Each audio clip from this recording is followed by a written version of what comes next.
ladies and gentlemen, a TV and movie superstar and a massive, I think as soon as you see him, you'll know what I'm talking about, a massive Manchester United fan, Dominic Monaghan, everybody! How's it going? Thank you so much for joining us. I mean, it's an honor to have you on the show. Like I said, look, Alexis, he is not the biggest fan of fantasy films. He is I don't know. Look, if there's not mafia characters in it, it's a little bit difficult to get him on board. Organized crime tends to be my favorite. But what is that? Have you met many people that have at least been honest about the fact? I looked through your IMDb. The only thing I've ever seen that you were in, and I know you're a great actor, the only thing I've ever seen that you were in is a music video with Eminem and Rihanna. Right.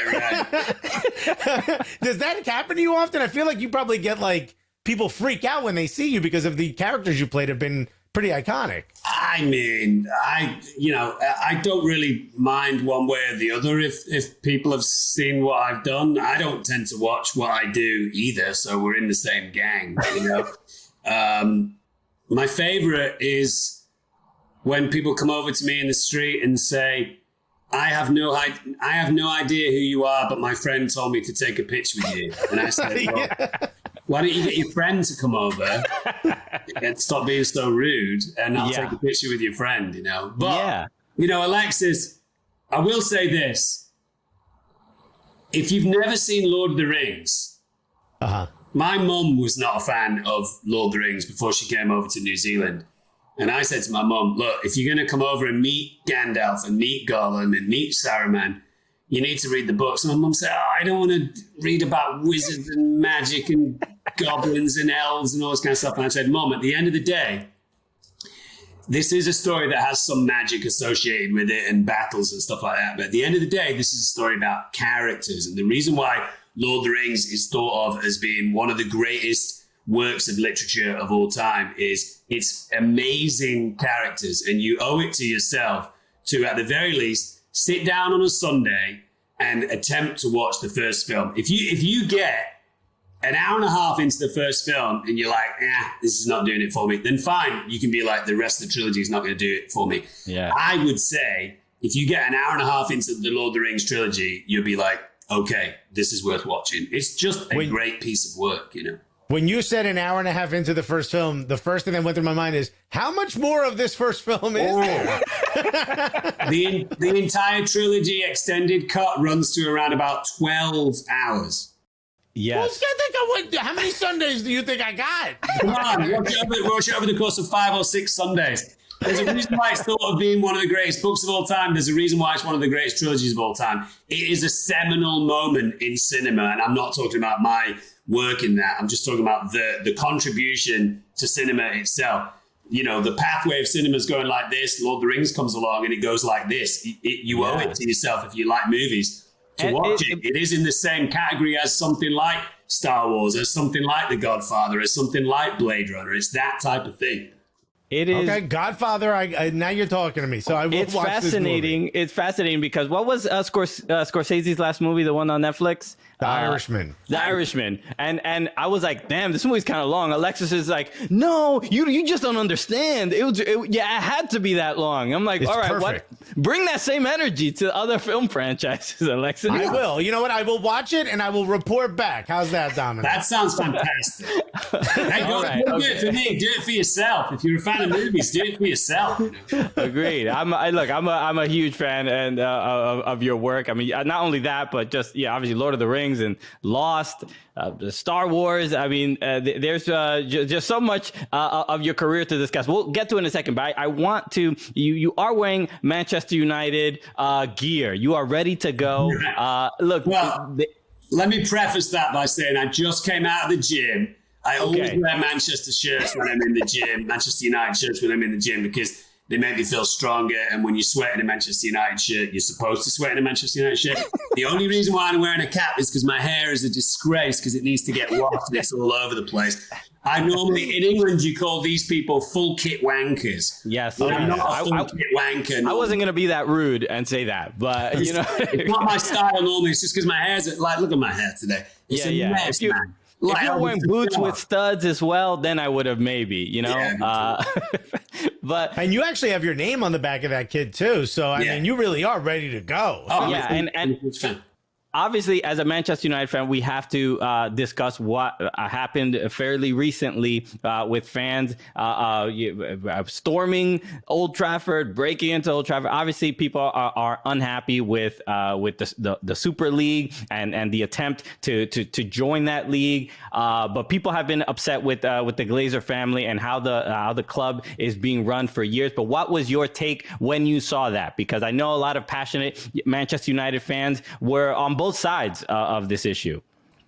There's a way to demonstrate and there's a way not to demonstrate. What you don't want to do is give the Glazer family ammunition to say, well, these are not people that we want to represent our club. So, peaceful demonstrations, holding up signs, singing songs, making your voice heard, large numbers of people peacefully demonstrating. I'm fully in support of that. And if I was in Manchester, I would have done the same thing.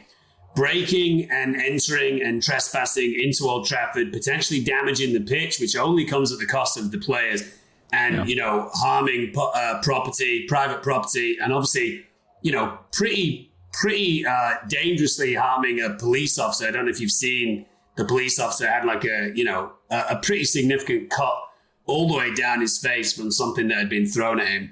We don't want these people representing our club. You need to be setting the example of how to peacefully protest. And most people did it right. A few people did it wrong.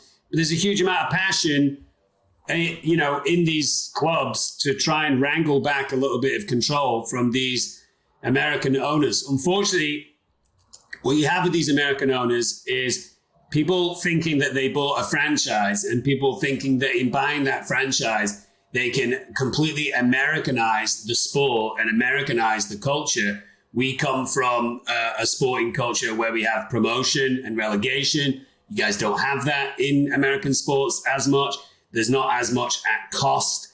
And these are clubs, some of these clubs are older than a lot of areas of the United States. There's a very strong lineage and history here. And we would like to have a small amount of control over what happens next with our football teams that are extremely important to us.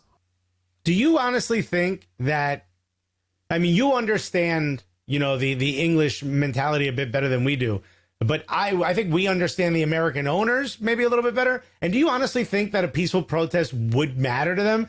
From the rumors are I'm an Arsenal fan. We have Stan Kroenke, so we're in the same boat. But Stan doesn't even know when the games are happening. The Glazers, unfortunately, Manchester United is a line item on their asset list. It's not even, they're not there every week rooting the club on. They probably couldn't point out Cavani from a list of all your players. Do you honestly think that people protesting would actually get to them? And do you think that the fan ownership idea might take place? I don't think the fan ownership will take place because it takes too much control away from the owners. And at this point, they own the entire club. So I don't think they're going to give the fans 51% ownership and completely kick the chair out from under their feet. You could make a pretty strong argument to say that the peaceful element of the protest that happened before the Liverpool game was effective. And the reason why you can say that it was effective is because that game didn't take place. The money that they would make from the television rights of selling that game did not fall into their pockets that week. So the only way that you try and make a strong enough statement with these owners is to hit them in the places that they can fully realize. And unfortunately, in this cynical world that we live in, that is a financial way. So we were able to stop them from getting a significant amount of money from that Liverpool game. Look, anywhere you cut it around the world, Manchester United versus Liverpool is one of the benchmark marquee games of any season, whether that's the Spanish league with Barcelona and Real Madrid or Inter Milan versus AC Milan. Liverpool, Manchester United trumps all of those games for bums on seats and people watching TV. They did not get the money that week. So we did hit them where it hurts. And these fans have said, we'll do it again. We can do it again the week after that, whenever you want, until our voices are heard. So to a certain extent, it was effective. Storming into Old Trafford doesn't really work for me, but the rest of the stuff that they did, I'm fully in support of.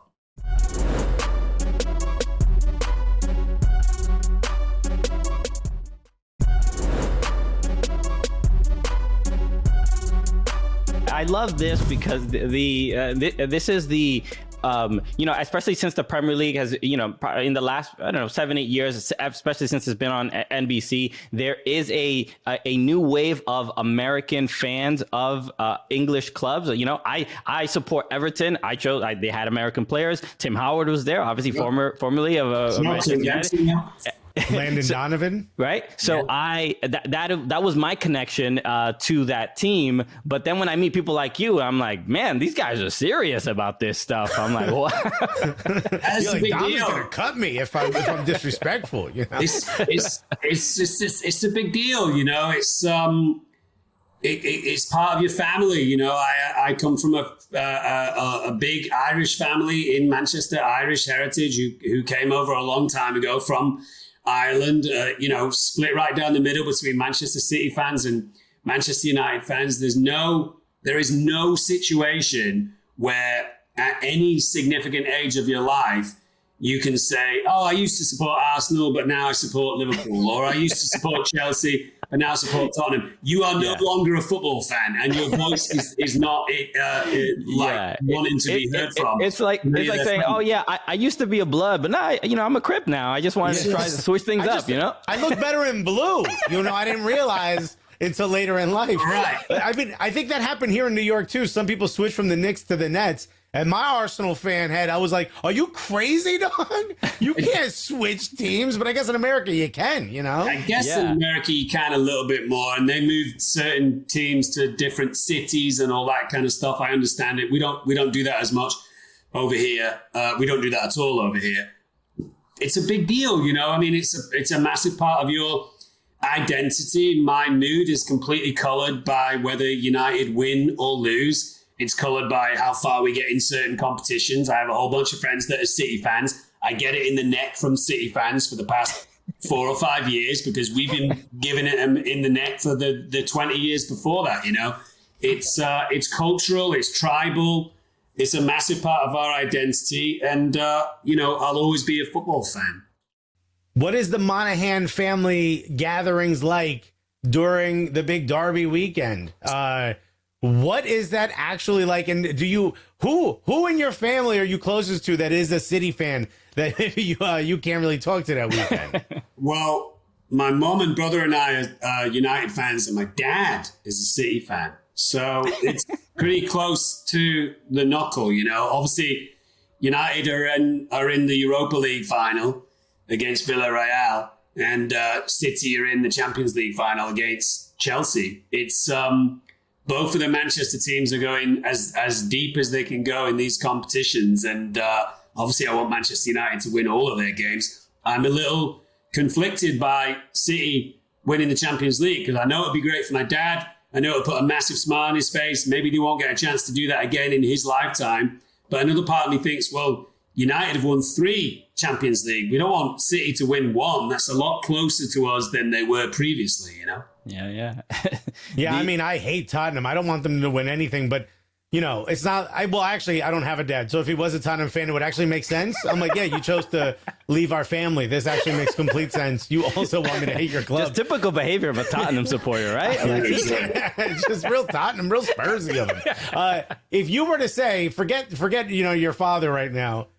Who is the biggest club, or what is the biggest club in Manchester? Is it still United, or if City actually pulls it off and wins Champions League and the league, you might say City is the biggest club in Manchester? No, it's absolutely Manchester United. There's no question. Manchester United is the only team outside of England that has a global notoriety. You can make an argument to say maybe Liverpool has some sort of a footprint, but it pales in comparison to Manchester United. Manchester United might be the most recognizable sporting franchise on the planet alongside teams like Real Madrid, Barcelona, maybe the New York Yankees or the LA Lakers, something like that. But Manchester United's in the conversation. If you go to Thailand, if you go to India, you go anywhere in Africa, you go anywhere around the world and mention Manchester United, they'll know who you're talking about. If you mention Manchester City, they'll be like, oh, there's 2 teams in Manchester? We had no idea.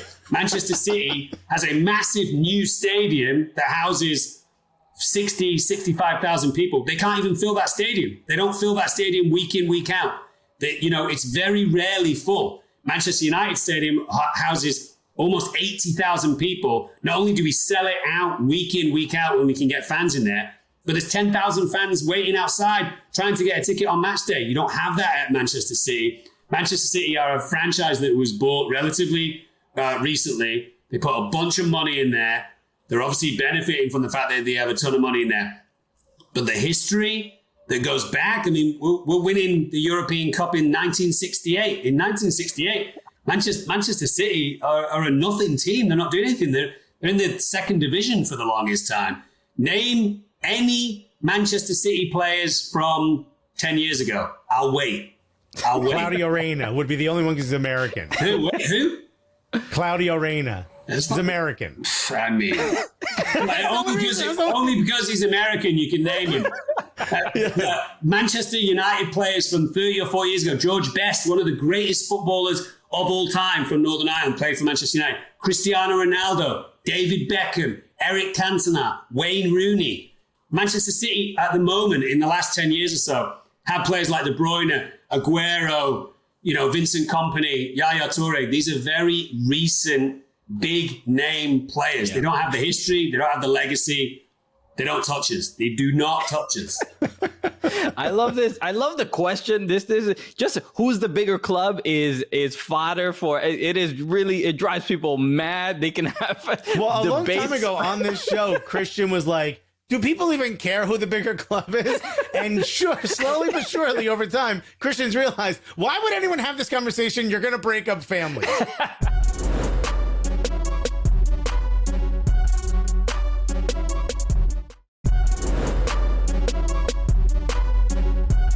I'm curious. Your football fandom is quite passionate, quite intense. Being an actor in Hollywood, being a comedian and being a fan of football and soccer, we usually get, people are usually dismissive. They don't want to hear it. They don't respect the sport. But being a passionate football fan in Hollywood, do you connect with anyone? Is anybody that you really love talking to about the game, or are there people that you've had to convince that the game is worth supporting?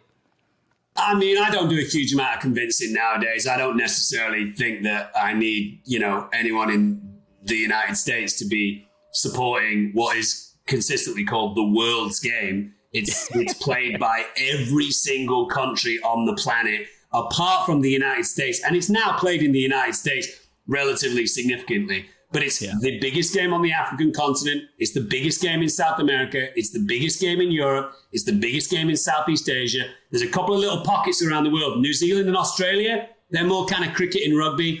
The United States is more basketball, baseball. I'm missing one. American football, obviously. Yeah.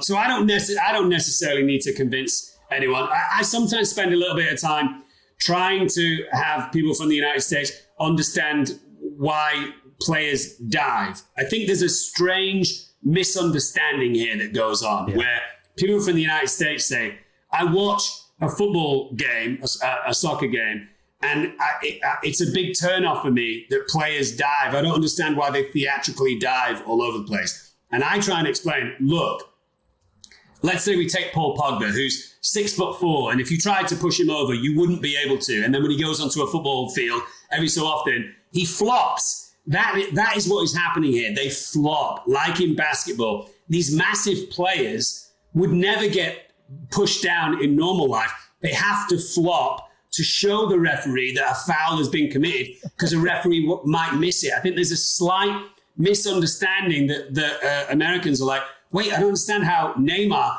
falls all over the place theatrically and he's acting like he's been shot. And you're like, well, yeah, that is irritating. But what he's trying to show to the referee is a foul has been committed so that he can get the free kick. That's what I sometimes explain. And offside, because no one understands offside. We deal with this too. I hate when like an NFL fan says, "Oh, I don't like soccer because there's not enough scoring." If every touchdown counted as 1 point, it'd be pretty even.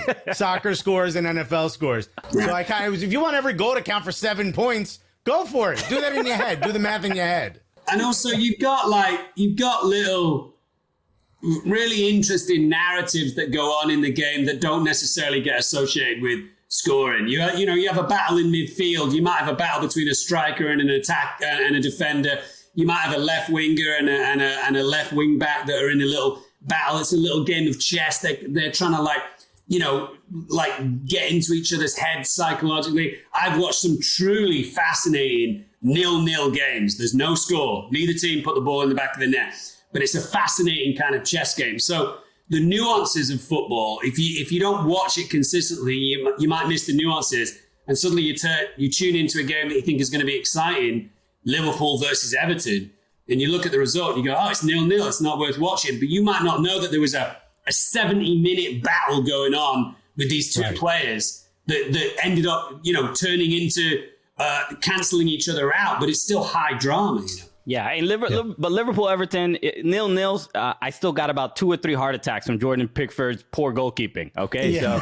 So let's not deny that. Also, if we can't get them to like soccer because there's enough scoring, chess might not be the thing to convince them with. I'm just going to I want to ask this real quick. The one thing I had heard this, can you confirm this? You were in the Star Wars film Rise of Skywalker, but I heard that you were in this movie because of a bet with J.J. Abrams. Is this accurate? So JJ and I are obviously friends, and we had been chatting about Star Wars for a while. And then he kind of half jokingly, half seriously said to me, England are playing today, right? And they were playing Colombia. And I said, yeah. And he said, if England win, you get the part. If they don't win, I'm going to give it to someone else. And we went to a penalty shootout, and England had never won a penalty shootout in a major footballing competition in their entire history. And we won that penalty shootout. So it was a beautiful day. You got a nice IMDb credit for it. Not bad. Yeah.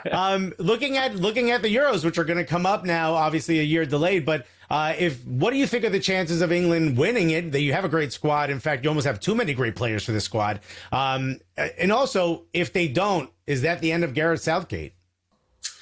I mean, it's a major competition, and big footballing managers are under a huge amount of pressure to do something in major footballing competitions. It's slightly unfair because only one manager's successful at the end of the day. All the rest are failures.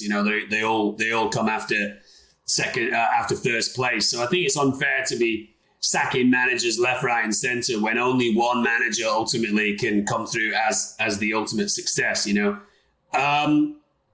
are perennial underachievers in major footballing competitions. The last time we won the World Cup was 1966, which is a disgrace because we invented the sport, and we should be ashamed of ourselves, and I'm sure we probably are. We do have an embarrassment of riches, both with the young players coming through and some established players. I still think that we might not completely have the stomach to be beating some of these very established powerhouses in European football, like France, like Belgium, potentially like Spain or Germany, who might not have the team that they used to have, but these are teams that have very recently won major competitions, and they just have the wherewithal. You have to enter into these major footballing competitions and be absolutely perfect for 9 games or for 12 games. And very often it doesn't happen. It can only take a slip from Jordan Pickford or from Harry Maguire or from Mason Greenwood to suddenly find yourself 1-0 down and only a couple of minutes left to play. So I very much hope that we do something and we go deep in that competition. We have a great team, lots of young players, lots of established players. That's what you want in a team. You don't want all old fogies that have been there and done that, but they don't have the legs. You want a nice combination of a calmness with people that have been there and then players that are wanting to prove themselves. So we do have a great chemistry. I think Southgate's a great manager. I think we get to the semi-final and probably get knocked out. I love that English optimism. Also, if he says they win and they don't, Dominic would walk around saying he jinxed them. So that's a very English thing, is to say we can knock down the semis, and if you win, you'd be like, they did better than I expected.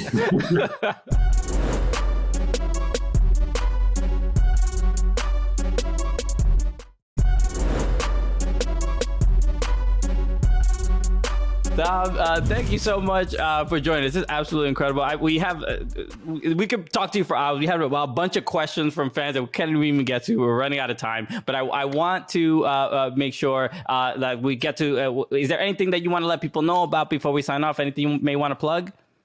Well, I just launched a podcast with my co-star in Lord of the Rings, Billy Boyd, who Alexis is going to know all about once he watches the trilogy over the weekend. I'm only kidding. So we launched a podcast. It comes out, or I think it's out now. It's called The Friendship Onion. You can find us on YouTube at The Friendship Onion. You can find us anywhere that you get your podcast. If you just search The Friendship Onion, give us a 5-star rating and review and subscribers. That keeps us allowing us to make the show. That's, I'm only here to talk football, but I'll give a little plug to the podcast because, you got to throw some love somewhere. Okay. Absolutely. All right. And everybody just remember, follow us at Soccer Cooligans, follow at Fubo Sports, and subscribe to the Fubo Sports YouTube channel for full episodes of the show. Let's do a couple other pieces of business. Let's get to our Golazo gift. This is where we give you a scenario. You can celebrate a goal on this show however you like. We will turn it into a gift. So, Alexis, any suggestions on the scenario? I got it. You're just having a weekend kickabout with the family, and your father says, if you score this next goal, he will switch from City to United. And you put your laces through that bad boy, top bins, curl it right in.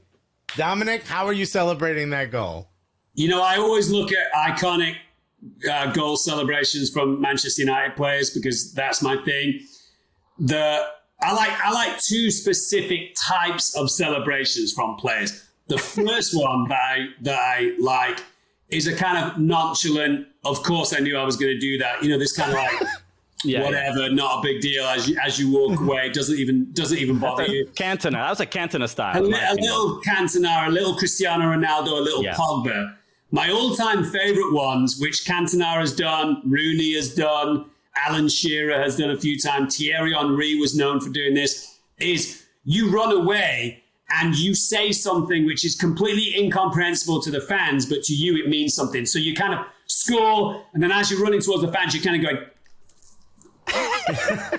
I like those things the best because I'm always thinking, what is he saying? Like Thierry Henry's clearly saying something in French, or Ronaldo's clearly saying something in Portuguese, and it's full of passion. I love to see the passion in football. So if I were to score in the last minute and turn my dad into a United fan, I think I'd be running away going, that's right, you're a United fan. That's right, you're a United fan. I always imagine Thierry Henry's just saying, the croissants here are shit. The croissants here are shit. just leaving a Yelp review in the goal celebration. Love it. Dom absolutely crushed it. Thank you so much for joining us. You are welcome back on this show any single time. I mean, obviously a lot. Manchester United are going to be doing big things in the coming months. All right, so let us end this show the way we normally do, as is tradition. So for Dominic Monaghan, my name is Christian Polanco. I'm Alexis Guerreros. And together, what are we? The Cooligans!